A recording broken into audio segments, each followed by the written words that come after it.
Student learner YouTube চ্যানেলে তোমাদের সকলকে স্বাগত জানাই।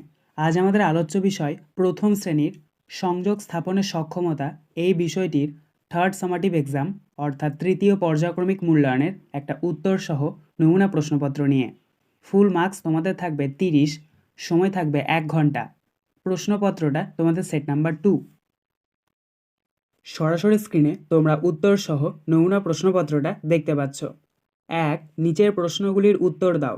2 × 3 = 6। ক. কচু পাতা থেকে টুপ টুপ করে কি পড়ে? এটার উত্তরে লিখবে হিম পড়ে। খ. কে ঢেঁকি পেতে ধান ভানে? এটার উত্তরে লিখবে বুড়ি। গ. নদী বিষয়ে 2টি লাইন লেখো। এটার উত্তরে লিখবে প্রথম লাইন অর্থাৎ 1 নাম্বার, আমরা নদীতে মাছ ধরি। তারপর 2 নাম্বার দিয়ে লিখবে নদী আমাদের মায়ের মতো। 2. ফাঁকা ঘর পূরণ করো। 1 × 4 = 4। ক. 9 + 0 = ড্যাশ, অর্থাৎ 9 আর 0 যোগ করলে কত হয়? আমরা জানি 9 আর 0 যোগ করলে 9 হয়, তাই আমরা এখানে প্রথম বক্সে লিখব 9। খ. 5 - 2 = ড্যাশ, অর্থাৎ 5 থেকে 2 বিয়োগ করলে কত হয় সেটা তোমাদেরকে লিখতে হবে। দেখো 5 থেকে যদি 2 আমরা বাদ দিই তাহলে পাবো 3, তাহলে এখানে আমরা দ্বিতীয় বক্সে লিখব 3। গ. 11 + 1, অর্থাৎ 11 আর 1 যোগ করতে হবে। 11 আর 1 যোগ করলে হয় 12, তাই আমরা এখানে তৃতীয় বক্সে লিখব 12। ঘ. 7 - 7 = ড্যাশ, তো এখানে দেখো তোমাদেরকে 7 থেকে 7 বিয়োগ করতে হবে, অর্থাৎ 7টা থেকে যদি আমরা 7 বিয়োগ করে দিই তাহলে আমাদের 0 থাকছে, তাই আমরা চতুর্থ বক্সে লিখব 0। 3. Right small letter in the gaps 1 is done for you 1 × 3 = 3, অর্থাৎ এখানে তোমাদেরকে যে সমস্ত বক্সগুলো ফাঁকা রয়েছে সেগুলো তোমাদেরকে স্মল লেটার অর্থাৎ ছোট হাতের লেটার দিয়ে লিখতে হবে। বড় হাতের লেটার দেওয়া রয়েছে, সেটা তোমাদেরকে ছোট হাতের লেটারগুলো লিখতে হবে। দেখো প্রথমটা করে দেওয়া হয়েছে, প্রথম রয়েছে দেখো না বড় হাতের বি, তারপর করে দেওয়া হয়েছে ছোট হাতের বি। তারপরে রয়েছে এফ, বড় হাতের এফটা লেখা হয়েছে, ছোট হাতের এফটা তোমাদেরকে পাশের ঘরে লিখতে হবে। দেখো ছোট হাতের এফটা কিন্তু এরকম হয়, তোমরা কিন্তু এভাবে লিখে নেবে। নিচে রয়েছে ডি, তো বড় হাতের ডি লেখা রয়েছে, ছোট হাতের ডিটা তোমাদেরকে লিখতে হবে। ডিটা কিন্তু বি এর ঠিক উল্টোটা, অর্থাৎ ওপরে যে বিটা লিখেছো তার ঠিক উল্টোটা ডি, তাহলে এভাবে কিন্তু ডি হয়। এবং সবশেষে রয়েছে এ, তো এটাকে আমরা ছোট হাতে এইভাবে লিখি, দেখে নাও বক্সে লিখছি। তো তোমরা এইভাবে কিন্তু বড় হাতের আর ছোট হাতের লেটারগুলো খুব সুন্দরভাবে বক্সের মধ্যে লিখে নেবে। 4. See the picture and write in the box 1 is done for you 1 × 3 = 3, অর্থাৎ ছবি দেখে তোমাদের সেগুলোকে আইডেন্টিফাই করতে হবে এবং নিচে ইংরেজিতে নামগুলো লিখতে হবে। দেখো প্রথমটা করে দেওয়া হয়েছে, প্রথমে একটা আপেলের ছবি দেওয়া রয়েছে, আপেলকে ইংরেজিতে বলা হয় অ্যাপেল, তাই এখানে লেখা রয়েছে APPLE অ্যাপেল।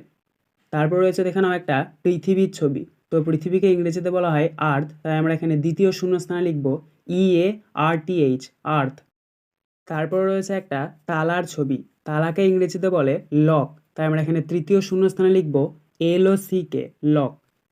এবং সবশেষে রয়েছে একটা সূর্যের ছবি, সূর্যকে ইংরেজিতে বলা হয় সান, তাই আমরা এখানে চতুর্থ শূন্যস্থানে লিখব SUN সান। 5. পাশের খোপ থেকে কথা নিয়ে ফাঁকা জায়গায় লেখো 1 × 4 = 4, অর্থাৎ দেখো এখানে তোমাদেরকে পাশের একটা খোপ দেওয়া হয়েছে, একটা বক্সের মধ্যে কতগুলো শব্দ লিখে দেওয়া হয়েছে, সেখান থেকে শব্দ বেছে নিয়ে শূন্যস্থান পূরণ করতে হবে। দেখো প্রথমে রয়েছে শীতে, তো এটা আমরা কি লিখব? এটা আমরা লিখব ক দন্তন্য ক দন্তন্য কনকন। তারপর রয়েছে বায়ু, তো এটা আমরা লিখব তালবেশ্ব দন্তন্য তালবেশ্ব দন্তন্য শনশন। তারপর রয়েছে মাছি, তো এটার উত্তর হবে ভ দন্তন্য ভ দন্তন্য ভন ভন। এবং সবশেষে রয়েছে ফোঁড়া, এটার উত্তর হবে ট দন্তন্য ট দন্তন্য টন টন। 6. পরপর লেখো প্রশ্নের মান 4, অর্থাৎ পরপর সংখ্যাগুলো তোমাদেরকে লিখতে হবে। দেখো প্রথম রয়েছে 4 × 10 = 49, আমরা জানি 49-এ পড়া হয় 5 × 0 = 50, তাহলে আমরা প্রথম বক্সে লিখব 5 × 0 = 50। তারপরে দ্বিতীয় বক্সে আমরা লিখব 5 × 10 = 51, তারপরে তো 52 লেখাই রয়েছে। তারপরের বক্সে আমরা লিখব 5 × 10 = 53, এবং তারপরের বক্সে লিখব 5 × 10 = 54, এবং সবশেষে কিন্তু 5 × 10 = 5 = 55 লেখা রয়েছে। তাহলে এটা কিন্তু তোমরা পরপর কিন্তু সংখ্যাগুলো লিখে উত্তরটা করে নেবে। 7. Fill in the gaps to make word 1 into 2 equal to 2. অর্থাৎ এখানে তোমাদেরকে সঠিক বর্ণ বসিয়ে কিন্তু ওয়ার্ডটা পূরণ করতে হবে। যেমন দেখো প্রথমে রয়েছে এ, সি এল ও সি ড্যাশ, তো আমরা এখানে প্রথম শূন্যস্থানে বসাবো কে, তাহলে দেখো এটা হয়ে গেল ক্লক, ক্লক অর্থাৎ ঘড়ি। এবং বি এরটা রয়েছে জে ড্যাশ ড্যাশ পি, তো আমরা এখানে দুটো অক্ষর বসাতে হবে। প্রথমে বসাবো ইউ এবং তারপরে বসাবো এম, তাহলে এখানে একটা অর্থপূর্ণ শব্দ হচ্ছে J U M P, jump অর্থাৎ লাফানো। সি এম, প্রথমে একটা শূন্যস্থান, তারপরে একটা শূন্যস্থান, তারপরে রয়েছে এন, তো আমরা এখানে প্রথম শূন্যস্থানে লিখব ও, দ্বিতীয় শূন্যস্থানেও ও, তাহলে এখানে একটা অর্থপূর্ণ শব্দ হচ্ছে M double O N, moon অর্থাৎ চাঁদ। এবং সবশেষে রয়েছে সি বিএল ড্যাশ ই, এখানে একটি বর্ণ বসবে, সেটা হচ্ছে ইউ, বিএল ইউই, ব্লু অর্থাৎ নীল। 8. ওপর ও নিচে দাগ দিয়ে মেলাও, প্রশ্নের মান 4।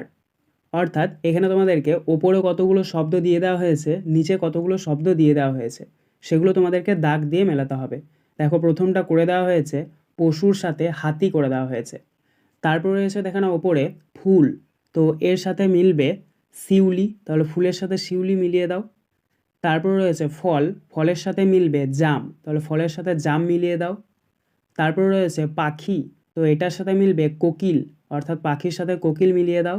এবং সবশেষে রয়েছে নদী, এটার সাথে মিলবে ভাগীরথী, অর্থাৎ নদীর সাথে ভাগীরথী মিলিয়ে দাও। আজকের আলোচনা পর্বটি এখানেই শেষ হলো। আশা করি ভিডিওটি তোমাদের ভালো লেগেছে। যদি ভালো লাগে একটা করে লাইক করে দিও। সবশেষে তোমাদের কাছে একটাই অনুরোধ, যারা এখনও পর্যন্ত আমাদের চ্যানেলটিকে সাবস্ক্রাইব করে উঠতে পারোনি, তারা চ্যানেলটিকে সাবস্ক্রাইব করে পাশে থাকা নোটিফিকেশন বেলকে অল প্রেস করে নিও এই ধরনের নতুন নতুন ভিডিও পাওয়ার জন্য।